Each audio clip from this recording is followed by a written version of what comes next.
So I give it up for Rachel Coleman.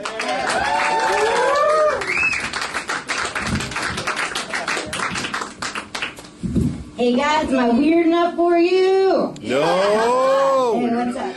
I am recently single, and I'm also recently 30. And so far, being single in your 30s, I think, is better than being single in your 20s.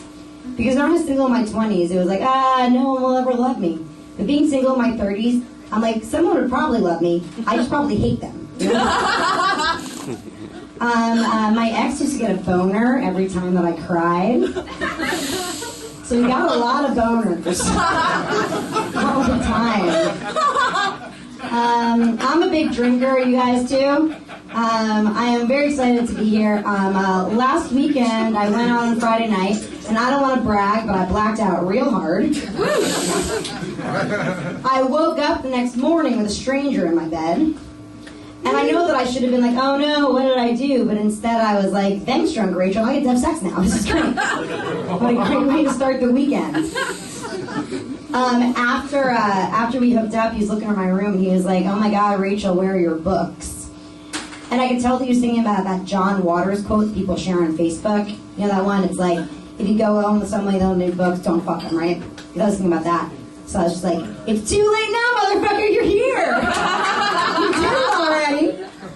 Plus, they are on my Kindle. I am a modern woman. I don't need to be carrying around heavy tomes. Who do you think I am, Belle from Beauty and the Beast or something? I've never identified with Belle from Beauty and the Beast at all. I think she's like too hot, too smart, you know. I've always identified more with the beasts from Beauty and the Beast. Because think about it. Locking someone in your house until they realize you're beautiful on the inside, that's living the dream. It's the best thing you can do. I like having a Kindle. I like having a Kindle because I can tell people that I have books, but they can't see what they are, you know?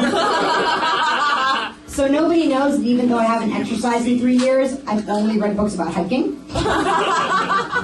I'm obsessed with hiking. My biggest dream is to walk across the country coast to coast. That's what I want to do the most of anything. But right now, the only energy I'm willing to exert is swiping the pages. And also when you just think about hiking, it's super fun because you can just imagine what's out there. When I'm reading a book about hiking, every mountain looks like Mordor. My ultimate dream is Mordor. Love it. Frodo. Okay, guys. Yeah. Are you guys on Tinder? No? Oh, fuck! Oh, man, you wouldn't swipe left on me. Come on. Since I'm recently... What? Sorry. No, I was kidding. Just for kicks. Oh, for kicks. Cool. Yeah, you get a lot of kicks on Tinder. It's fun. I'm new to Tinder, so I'm not sure of the etiquette, really. When you see someone you know on Tinder, you're supposed to swipe right to be polite, right? I feel like that's what you're supposed to do. Oh, no. But I'm nervous about it. I'm not nervous that I'm gonna match with them. I'm nervous that we're gonna match and I'm gonna end up in a Carrie type situation. Not Sex and the City Carrie, that would be awesome. Stephen King Carrie, you know? But instead of a super popular guy asking me to prom, I'm just gonna get a dive bar with some comedian who's been on TV once or something. And instead of him pouring pig's blood on me, he's gonna make fun of me to his friends after. And instead of me killing him with my telekinetic powers, I'm just gonna be man, I'm glad I didn't fuck that guy. But actually be super sad about it. When you think about it, it doesn't really sound that much like Carrie. It sounds more like the beginning of a movie about how Katherine Heigl's undateable. I think of myself as a Jewy, less hot Katherine Heigl. My ex is from Maine, and I don't know if you guys know this, but in Maine they're obsessed with Stephen King. He's the Billy Joel of Maine. I'm obsessed with him there. But I think that's why New York is better than Maine. Because singing along to Only the Good Die Young is way more fun than reading a book about a bunch of good people dying young. That's Stephen King, you know. So the election's happening. Thanks for being here instead of watching the debate, guys. It's great. I know Like, people are all like scared of Trump. But like, I'm like not as scared as another guy should be, because I feel like he doesn't mean any of the crazy shit he says. I feel like he's just like trying to like do whatever people want him to say, you know? I feel like he's like the equivalent of like a middle school girl trying to be popular. Like Trump is like, hey Tiffany, I hate Mexicans too. My dad has a pool table, come over. I feel like Ted Cruz is way more scary because he actually believes all the crazy shit he says, you know? Like, I feel like, you know, Ted Cruz would personally come to your house and steal your birth control. And then give you a super creepy kiss on the forehead. And as a like woman, like my biggest fear is like being like forced to be pregnant. I don't want to be pregnant at all. But I've been fucking for 15 years. Thanks a lot. And I have never once had a pregnancy scare. And at this point, it just makes me worried that it means I can't get pregnant.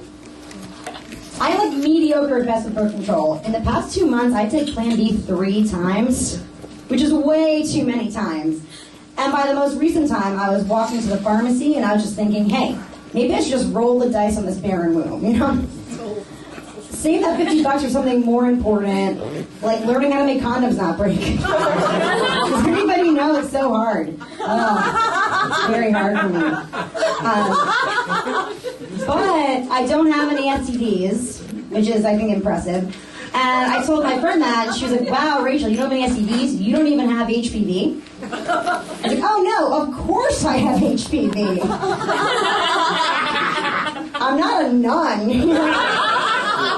I don't think you're like a real person in 2016 when you have HPV and like a folder of dick pics. That's, thank you, dick pic enthusiast over here. Yeah. The other day, I got real drunk and texted a guy and asked him for a dick pic, and he said no. I didn't think they could legally do that. I thought they were all like sitting with their phone on the send button, just like waiting for you to ask. I asked him why, and he said he's never taken a picture of it. And I don't know what his problem is. Do you think that the camera's going to steal his dick's soul? Yeah. Okay, what else did I want to talk to you about? Oh, yeah, so I really like history. And lately I was reading about John Hinckley, who's the guy who tried to assassinate Ronald Reagan because he was in love with Jodie Foster. And I'm reading about Squeaky Fromme, who's the woman who tried to assassinate Gerald Ford because she was in love with Charles Manson. And that's just like really depressing to me, right? Because when am I going to meet someone that I love so much that makes me want to kill the president? That's when you know it's real. I think the only time that I like felt that combination of like love and bloodlust was in May 2011 when I took some ecstasy, and right when I was coming up, right when I was getting high, Barack Obama announced he had killed Osama bin Laden. And it was the happiest day of my life. I didn't know that you could feel patriotic and horny at the same time.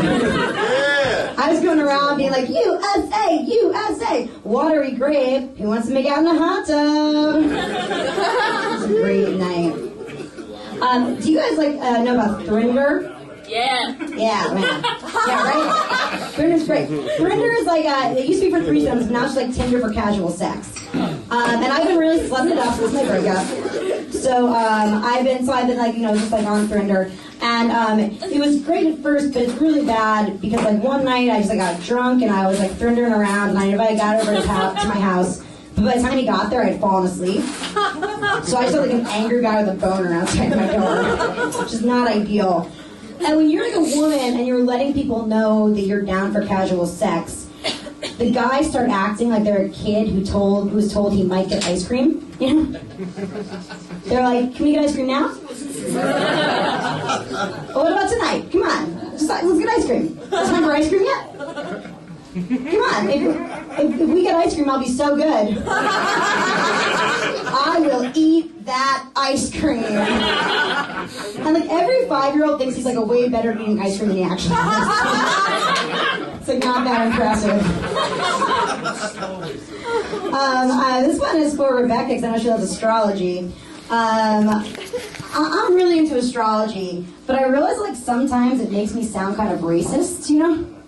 Because I'll be like, hey, I met this cute guy, but he's a Pisces. My friends are like, whoa, Rachel, what's wrong with Pisces? And I'll be like, there's nothing wrong with Pisces. Some of my best friends are Pisces. I just wouldn't want to date one and don't think they should vote. Fucking flip-floppers, man, those Pisces. God. I have some deal breakers when it comes to dating. Like, I don't think that I could date a guy who's vegetarian. And I think vegetarians are great. I just don't think it can be true love if you can't split wings. Like if you take me to BW3 on the first date, I will marry you. Do you guys know what BW3 is? No. Yes. Okay, so you know everything I'm talking about. Surrender, but let's go on a date. It's gonna be great. No, so BW3 is what we in the wing community call Buffalo Wild Wings. Which doesn't really make a lot of sense because there's only 2 W's. You know, they call it BW3. Well, no, so I heard that it stands for Buffalo Wild Wings and Wet, right? Is that correct? Yeah. So I feel like it sounds like, like a frat boy named it because he's like, the beer's wet, the wings are wet, and so is the pussy. Like that's how they named it. Yeah, right? Awesome. Everyone loves wet pussy. It's the best. Okay, so I went on a date with a guy the other night, and it was terrible, but I slept with him anyway, because, how else am I going to validate myself? So I slept with him anyway, and the sex was so bad. But afterwards, I realized that he'd been using Magnum condoms, which he definitely did not need at all. Like, not even close. And, I don't really know what he was, thinking. I think it works like The Secret. Like, you hope for it, it just comes. Or do you think it was more of like a dress for the job you want situation?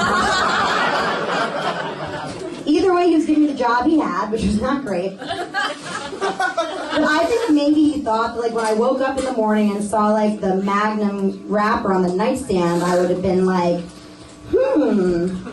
I thought he had a pretty small dick. But maybe it was a huge dick the whole time. Like the M. Night Shyamalan of dicks, Twist ending. I am really sick of dudes that I'm trying to bone, just trying to get to know me as a person. Hey, asshole, my tits are down here, okay? Once I told that joke, and anyway, I'm going to tell you one more thing, and then I'm going to get the fuck out of here. No, I love you guys so much. So, right now I have a huge crush on this guy with a girlfriend. It's really bad. And I feel really bad about it because I'm a feminist who would never ish will on another woman. But I'm also a huge creep. So right now my evenings are spent furiously masturbating to his Facebook pictures. And then when I'm done, I'm just like, you know what? I hope they're happy. Thank you guys so much.